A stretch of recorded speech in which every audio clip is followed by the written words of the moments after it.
Struggling to defend against the fried liver attack as black? This aggressive opening can be tricky, but don't worry, we've got key strategies to help you counter it effectively.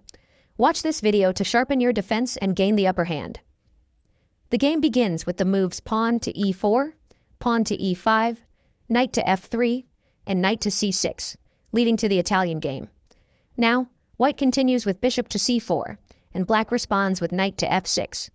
At this point, white plays knight to g5, entering the fried liver attack. In a previous video, we discussed the line where pawn to d5 is played, and after the exchange, capturing with knight takes d5 is a mistake. White can now strike with knight takes f7, launching a dangerous attack. We explored key variations where white easily pressures black. To counter the fried liver attack, today we'll examine bishop to c5, known as the Traxler counterattack.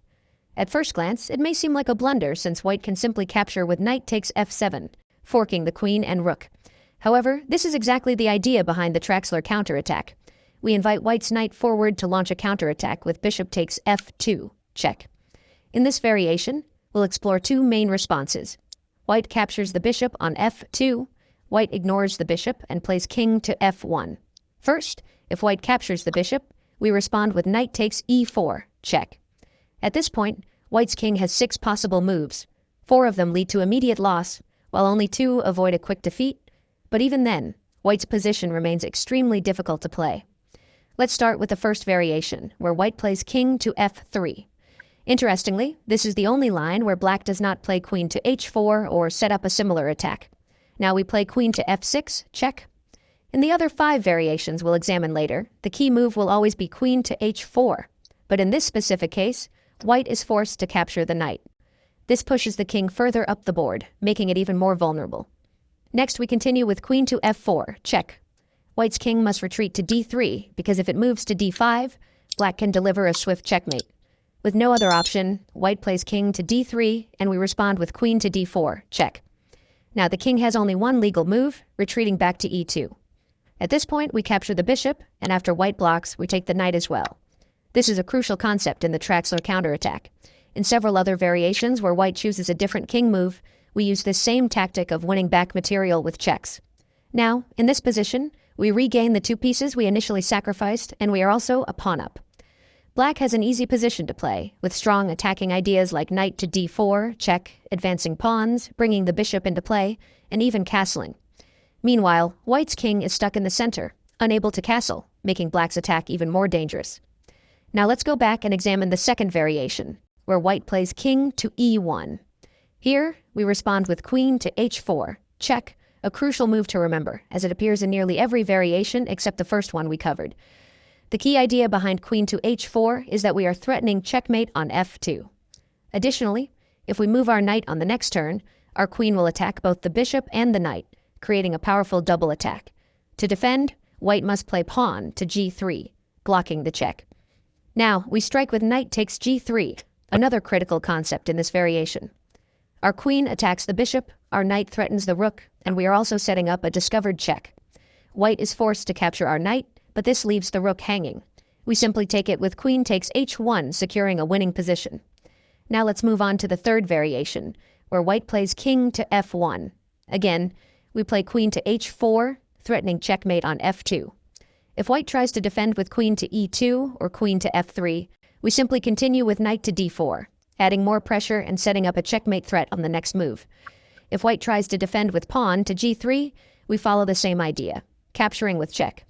After white recaptures our knight, we take the rook with check. At this point, white must play queen to e1 to guard the f2 square. Our plan remains consistent. We still go for knight to g3, check, regardless of whether white advanced the pawn or not. Now, if white captures with the pawn, we simply take the rook. If white captures with the queen, we take the bishop with check. After white pushes the pawn, we capture again, regaining material. Similar to the previous line, we come out ahead, gaining back our sacrifice pieces while remaining a pawn up. Now let's examine the 2 white moves that don't lose immediately. The first is king to g1. Again, we respond with queen to h4, a key move to remember in this position. Our attacking ideas remain the same, forcing white to block with pawn to g3. Once again, we capture the pawn, and after white recaptures, the position differs slightly. Here, king to g1 doesn't lose immediately because the king still defends the rook, and we cannot capture the bishop with check. Instead, we play queen takes pawn with check, forcing white's king back to f1. Now, a crucial move, rook to f8. This gets our rook out of danger from white's knight, setting up even stronger attacking chances. Now, the knight is pinned to the king, making it difficult for white to defend. Even though a computer evaluation might say this position is equal, it is actually quite challenging for white to play accurately. Black's plan is straightforward. We will push pawn to d5, attacking the bishop and preparing to develop our own bishop to either h3, check, or g4, targeting the queen. Additionally, pawn to d5 blocks white's bishop's diagonal, making it easier to capture the knight on f7 later. Because of these threats, white's position is far from easy to hold. Now, let's look at the second move for white that does not lose immediately, king to e3. This move seems unusual and counterintuitive, as the king moves further from safety and deeper into the center. After this, we continue with queen to h4, maintaining our usual threats of queen to f2 or queen to f4. White can try to defend by playing pawn to g3, covering both threats. However, we simply capture the pawn, and after white recaptures, we must know an important move, queen to d4, check. If white responds with king to e2, we follow the same winning idea as in previous variations. We capture the bishop and then the knight, securing a dominant position. White is now forced to move the king to the left with king to f3. At this point, we have a brilliant move, castling. At first glance, this might seem like an illegal move, but it is perfectly legal because neither f8 nor g8 is under attack. This allows black to safely castle despite the chaotic position. At first, it may also seem risky since white's knight could jump to h6, delivering a double check, or move elsewhere to unleash a discovered check with the bishop. However, white cannot do this because the knight is pinned. Our rook on f8 is pinning it to the king, preventing any movement. Even though a computer might evaluate this position as equal, it remains incredibly difficult for white to play. Black's threats are clear and powerful. Our queen is attacking the bishop, and we are preparing pawn to d5, gaining a tempo by attacking the bishop. Once pawn to d5 is played, white loses the knight's protection on f7, and we also have the devastating idea of bringing our bishop to g4, check, winning white's queen on d1.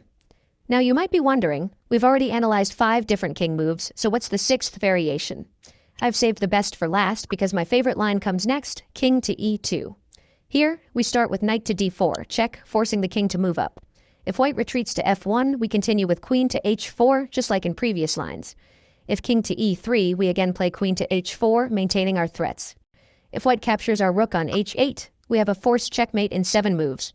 The first move is queen to f4, check, forcing king to d3. Instead of just winning the queen, we aim for checkmate with knight to c5, check.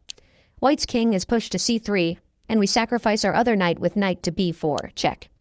If white captures with the bishop, we simply play queen to d4, checkmate. If white moves the king to b4, we play pawn to a5, check. Depending on which knight white captures, we either checkmate with the bishop on d7 or push a pawn for the final blow. If king takes b5, we continue with pawn to c6, check, and if white moves to b6, we play knight to a4, check, forcing king to c7. Now, the finishing touch, pawn to e4, checkmate. An absolute masterpiece.